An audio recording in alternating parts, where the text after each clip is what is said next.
What's up, guys? Welcome to a brand new episode of the Fit Women's Weekly podcast. I am so excited because we are at that time of the year where two things happen.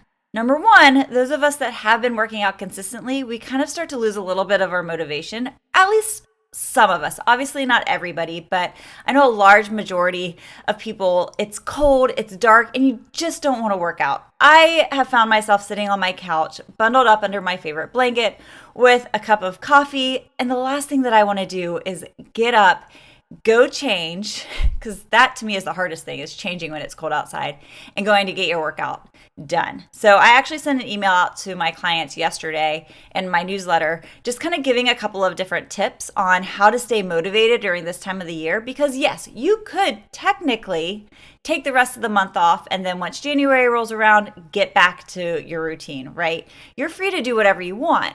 But what happens during that time is, one, exercise is more than just trying to build muscle, build endurance, or burn calories. For me and for a lot of people, exercise is part of our mental care, our health care, right? It's part of our sanity. It helps me be able to handle my anxiety, my depression a little bit.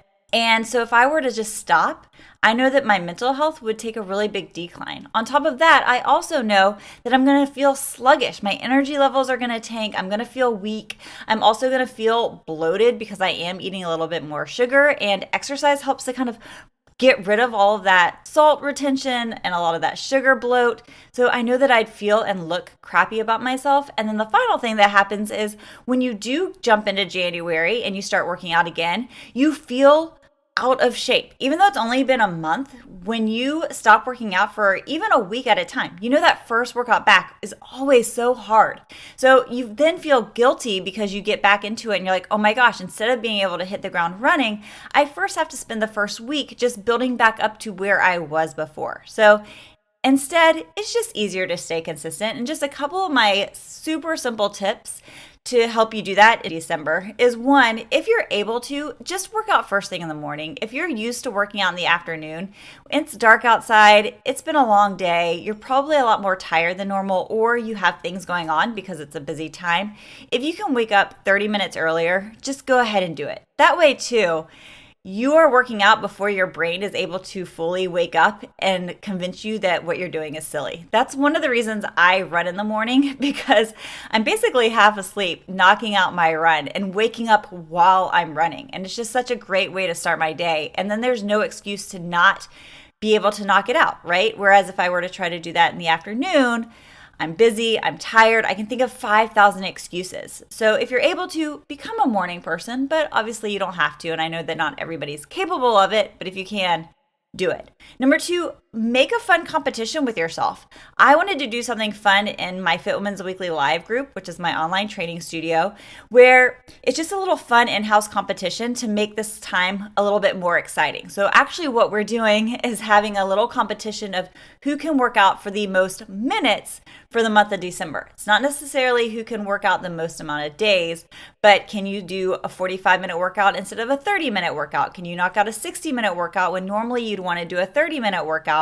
And see what you're capable of accomplishing. Now, of course, when it comes to Fit Women's Weekly Live, I always make sure that I'm promoting healthy habits. I'm not telling my clients that in order to win, you should work out 7 days a week, but I am trying to encourage them to increase their movement with some sort of external motivation, where the person at the end is going to win a really big bundle of all of my favorite things that's going to be worth over $100. So that's just something fun that kind of helps to push you, that's not just so like self-motivated, because sometimes those things can help. So if that's something that you're interested in, it's not too late to join in. You can feel free to email me, Kindal@fitwomensweekly.com, and I can share more about that challenge. But I'm pretty excited about it. Super simple. You just log your minutes per day that you work out. It reminds me, at first I was going to do who can work out the most sessions for the month of December. But then Dan was like, that would be really cool if we could do something a little bit, even more niche about like how many minutes can you get, because that's going to be a really big number at the end, which is going to feel pretty cool. And it reminds me of when you're a kid and you do the reading stuff, the reading competitions, and it's how many pages can you read.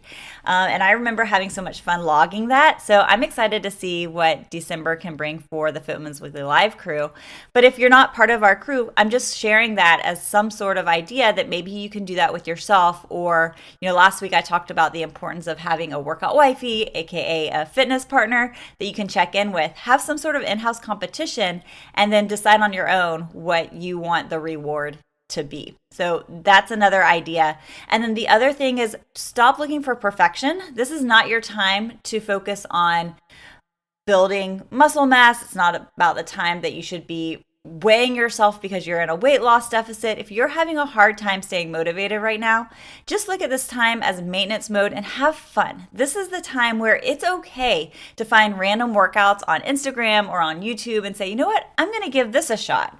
Versus, normally we're always saying follow a plan, follow a specific training partner or specific training coach and do their plan instead of jumping from one type of workout to the next where you're just kind of lollygagging around and you're not going to get specific results. Right now, lollygag around, move your body, focus on maintenance, and then in January, you can really put your foot down and start working towards your new goals, which is also another tip. Start brainstorming what is it that you want your January goals to be, because when you have that in your head, you're going to want to hit the ground running with working on those specific goals. And remember, like I said at the beginning, you don't want to spend that first part of January having to rebuild what you lost in December. So use what you want to accomplish in January as motivation to just stay where you're at and stay moving for this month. So hopefully those tips help. I'm going to talk more about specific goal settings in the next week's episode. So definitely keep your eyes open for that, which means if you're not already subscribed to the podcast, go ahead and do that. Just hit the subscribe button, and that way you can make sure that you are in the know of how to set up your goals for the year so you can actually be successful and you're not going to give up like most people do after a week, 2 weeks, or 3 weeks. I want to help you hit your goals, and I'm not just going to say, hey, here's my program.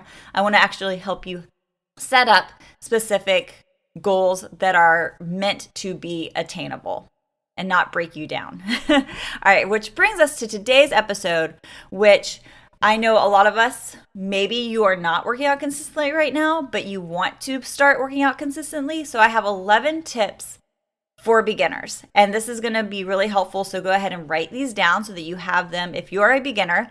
And even if you're not a beginner, a lot of these will be different tips that are just really good to reiterate and to recommit yourself to so that you can kind of look at your own training and go, I kind of lost track of this and I need to get back to it. Basics work. Basics matter. So if you are somebody who is really gearing up towards January, you want 2025 to be the year of health and wellness for yourself, then go ahead, have these written down somewhere so that once you are ready to rock and roll, you have them for you and you can be better. Blah, blah, blah, brain fart, lost my track of thought, and you can set yourself up for success. Okay, so here we go.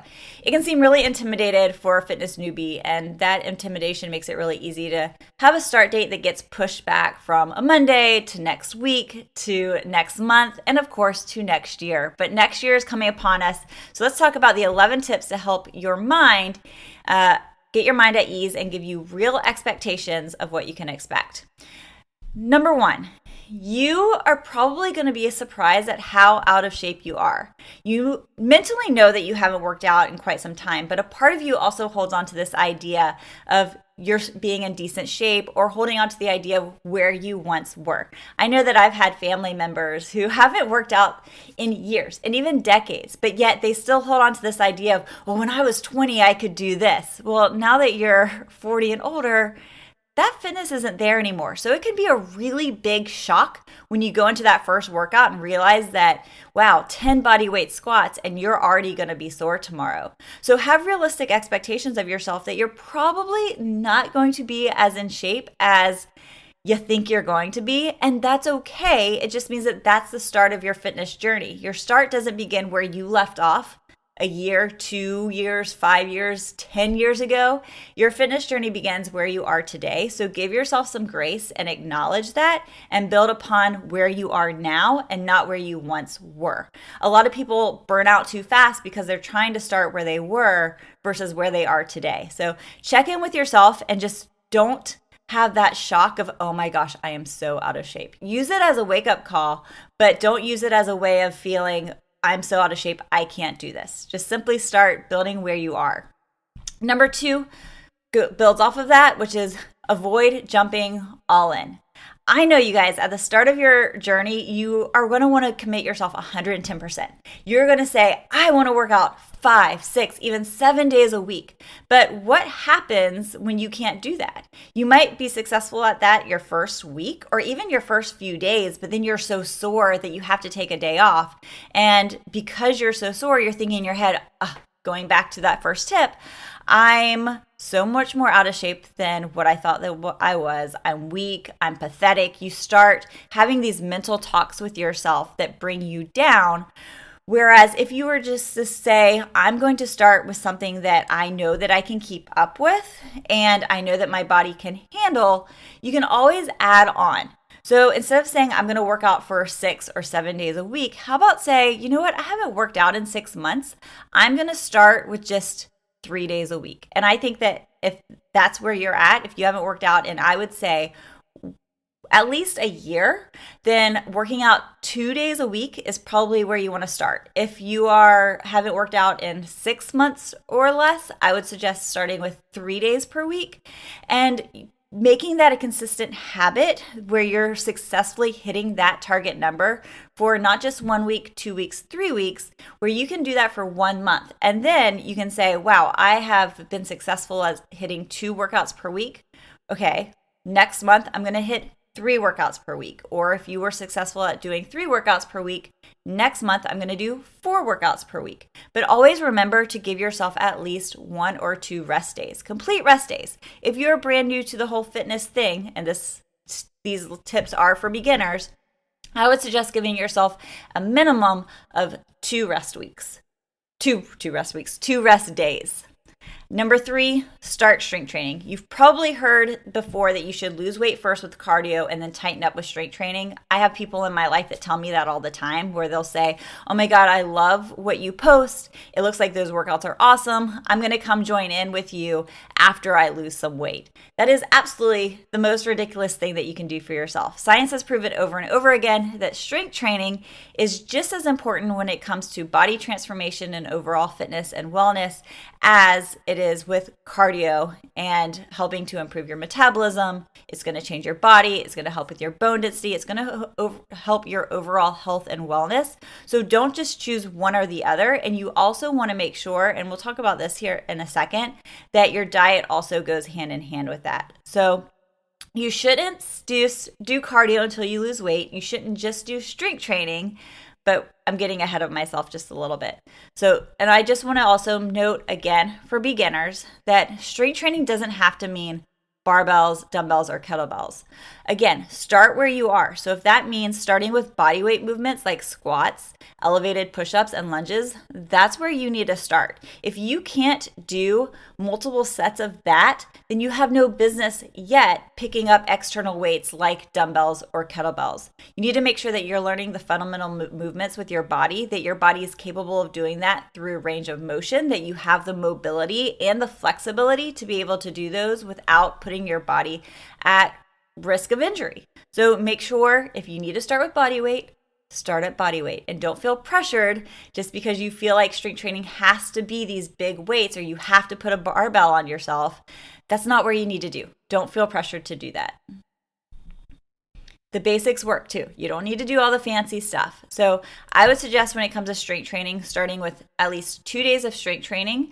If you're going to just do 2 days, then I would make those 2 total body workouts. If you have the ability to do more than like 3, you could do up to 3 total body workouts. And if you're going to do 4 strength training sessions a week, I would most likely cut that up into 2 total body sessions, 1 upper body session, and 1 lower body session.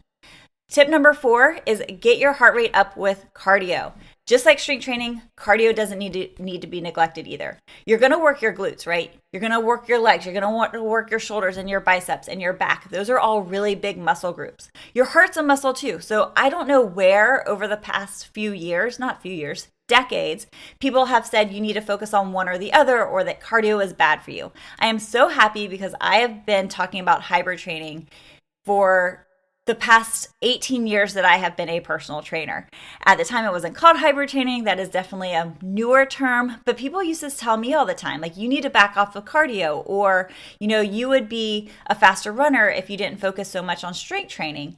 And I would tell them, this is what makes me a well-rounded, healthy individual. I'm not trying to go out and run a 5-minute mile. I'm not trying to go out and do a 500-pound deadlift. I do want to make sure that I'm as strong as possible in each of those modalities, because I want to simply be the healthiest person that I can be. And now research shows that cardio does not impact your ability to increase your muscle mass and get stronger, and strength training helps you do better at cardio.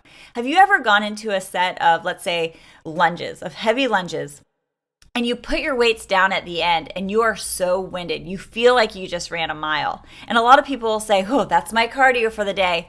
No, that's your sign that you actually need to do cardio and improve your aerobic capacity, because you should not be getting so winded when it comes to your strength training. So if like certain sets of your strength training are exhausting you and your heart feels like you're pounding out, it's going to pounce out of your chest, then I'd focus on getting a little bit more zone 2 cardio. And I've done plenty of episodes on this before. So if you're interested, let me know and I can link it up. But get your cardio in. Again, 2 to 4 sessions per week. It doesn't have to be anything long. It could be anything from 20 minutes to 60 minutes, anything that keeps your heart rate up for a steady amount of time. And, people are so afraid of like, oh, I can't work out 2 times per day. Well, you can, if you're doing, like, you can do 30 minutes of strength training, follow it up with 30 minutes of cardio. That is then a 60-minute session. Or you can absolutely do one session in the morning, and then if you wanted and you had time to do a light session in the afternoon of your cardio, that's absolutely fine as well. If you are brand new, then I would either divide it up like I first mentioned, of half of your workout is strength, half of your workout is cardio, or alternating, so that one day you're doing your strength training, the next day you are doing your cardio routine, at least until you can find a routine that you're able to make as efficient as possible. Because when you're first getting started in strength training, it might take a little bit longer just to get comfortable moving from one move to the next, or understanding exactly the routine that you're trying to do. And you probably don't have time to be able to knock out both sessions in one. So hopefully that's helpful, but get your strength training up, or do your strength training workouts and do your cardio. Do not neglect one or the other. Then we've got number 5. Get a trainer. Exercise isn't something that comes naturally to most people. So if this is all new to you, it's not going to hurt you to get a certified personal trainer to help. I'm not talking about a friend that likes to exercise, or following somebody on Instagram who is a fitness influencer that looks amazing. Just because they look amazing doesn't mean that they know how to teach exercise properly. So it would not hurt you to reach out, whether that is a personal trainer online, hey, or you want to go into your local fitness studio, talk to somebody who can actually set you up so that you're learning how to move your body properly. And that way you're going to be able to get the most bang from your buck with every rep that you do. So you're going to learn how to actually do the exercises appropriately, and you're going to be able to learn how to do the exercises so that you're not going to put yourself at risk of injury, especially as you progress forward. Because you might be able to do a certain exercise body weight, but then as you start increasing the load and you do start using weights a little bit more, that's when the injuries can come about, where all of a sudden you're like, oh, my back hurts, when you should have learned how to brace your core properly so that that doesn't happen at all. Right? So talk to a personal trainer. If you need me, I'm here for you. Number 6, set a realistic schedule. We talked about this at the beginning, where, going back to trying to avoid too much too soon, ask yourself what you can realistically do and on what days, and then go ahead and schedule those days. If you want to work out 3 times, but you have a jam-packed schedule ahead of you, schedule for 2 days. And if you have the opportunity to fit in that 3rd day, then consider that a bonus and give yourself a high 5. But set yourself up so that you can be successful each week, and also allow yourself some flexibility. If you want to work out on a Tuesday, but something happens on Tuesday, do you have the ability to push it and change it to a Wednesday instead? Or if you had this goal to work out on Tuesday, but again, it got busy, instead of doing the 60-minute workout that you had planned, can you tweak it to make it a 20 or 30-minute workout? Because at the end of the day, you guys know my phrase is something is better than nothing. So don't be afraid to change and tweak things a little bit to fit into your schedule, because being consistent with how many days you're working out is going to be a lot better than staying consistent with the length of the workout. Because if you're so focused on getting a 60-minute workout in, but something comes up, you're going to skip it altogether. And so then all of a sudden you wanted to do 2 workouts per day, but that one workout got canceled. Now you're looking at 1, whereas you'd be a lot better off if you were able to get in a 20-minute workout and that 60-minute workout. And it's going to help you mentally stay more committed to your program as well. Number 7, don't avoid workouts because you're kind of sore.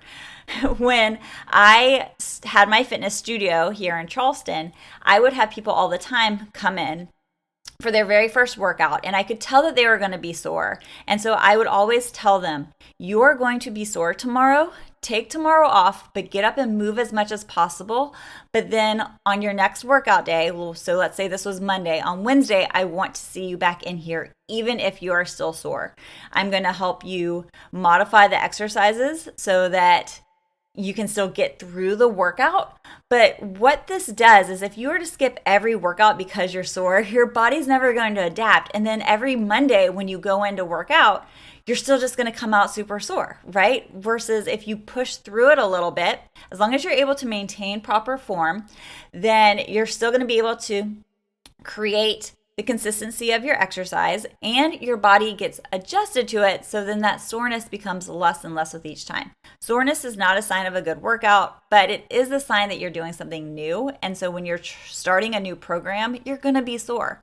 So just because you're sore on one day doesn't mean that you need to skip the next day, but make sure that you're following really good recovery protocols. You're getting sleep, you're eating protein, you're drinking water, you're stretching, you're foam rolling, and you're getting up and moving as much as possible. That's always been my biggest tip for people, is that the day after a tough workout, when you're really sore, try to get up every hour and just walk for at least 5 minutes of that hour, just to help things stretch out, to get the blood flowing to those muscles. And it's the best medicine for sure. And then that workout back, that, let's say, again, if it's a Monday, that Wednesday when you come back for your next workout, you're going to leave feeling even better because you're taking your body through that range of motion, you're working the muscles, you're going to increase the blood flow. So that exercise, even if it's at a lighter intensity, is going to help you in the long run. Number 8, don't step on a scale. One of my biggest tips for beginners: overnight results don't happen. I know we would love it if we do one deadlift session and all of a sudden we look in the mirror and our butt looks amazing, or we do one core finisher at the end of a workout and we want to be able to look in the mirror and see more defined abs. That's not going to happen. And so when we don't see the results that we want to see at the pace we want to see them, it's really easy to give up. And obviously we want to look at that way with the scale too, if weight loss is your option. So what I always tell my clients is, at the beginning, don't focus on a scale if you don't have to. Instead, trust the program. Track what you're eating if weight loss is your goal, so that you know you are in a caloric deficit, and then give yourself at least 2 to 4 weeks before you get on the scale. And instead, go off of progress goals. Did you accomplish the workouts that you set out to? Are you pushing yourself hard in each workout? Are you following your nutrition plan? And if all of those things are yes, then you are going to see results. Trust the process and don't consider yourself a failure if you don't lose 1 pound overnight. So biggest tip, don't rely on the scale, and remember what your why is anytime that you want to give up. Number 9, fuel your body for results. If fat loss is your goal, it's really important to remember that you cannot out-exercise a bad diet. It takes exercise and a healthy diet to see results in the mirror, and it takes being in a caloric deficit if you do want to lose weight or burn body fat. I've talked about this in the past as well, that exercise and diet go hand in hand. You can absolutely diet alone and lose weight. However, the type of weight that you lose is not going to be what you expect. Most of the time when you lose weight through diet alone, you're going to lose a lot of muscle mass because your body doesn't want to be in a deficit. Your muscle takes a lot of calories to upkeep. So Your body sees it as you're not working out, you don't need this, so I'm going to get rid of my muscle mass so I can lower my metabolism down, and then I'm not going to be in a deficit anymore. However, if you strength train and you do exercise along with being in a caloric deficit, then your body sees it as, oh, you're using these muscles. I need to keep these muscles, but I can get rid of my body fat instead. So the two go hand in hand. So make sure that you're fueling yourself properly to be able to handle your workouts with high protein. Remember, 0.8 to 1 gram of protein per pound of weight you weigh. Make sure that you're hydrating yourself. Make sure that you're not avoiding any type of macronutrient. You need your carbohydrates for energy, but they're eating in a way that supports the goals that you have. Number 10, remember, you're not going to get bulky. I don't think that I need to go too much into this.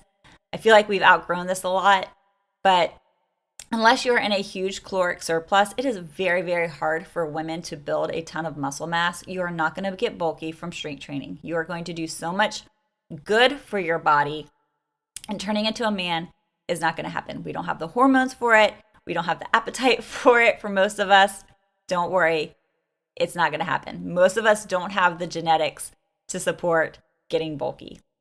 And then last but not least, just have fun with it. Look at this as a journey. Like every single day, you're going to see yourself improving in some way. Make sure that you're highlighting all of the little wins along your journey and not just the big win of the overall goal that you want to accomplish. When you find yourself all of a sudden able to do 5 push-ups on your feet, celebrate that. When you're able to do your first weighted squat, celebrate that.